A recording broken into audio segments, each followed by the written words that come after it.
সব সময় আলহামদুলিল্লাহ বলবেন। আমাদের একটা বদ অভ্যাস, জিজ্ঞাসা করা হয় কেমন আছেন, কার হুজুরাই ভালো না।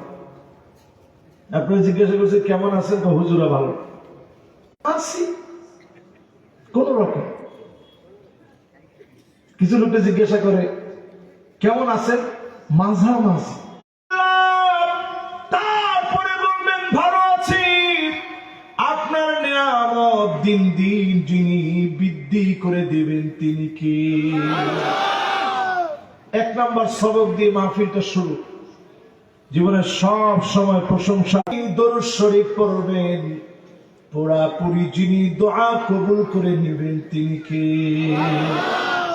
আসুন এবার নবীজির নামে একটা লোকবাদ থাকবো না, সবাই মিলে দিলের টানে মহব্বত নিয়ে সকলে পড়বো মুহাম্মাদুর রাসূলুল্লাহ সাল্লাল্লাহু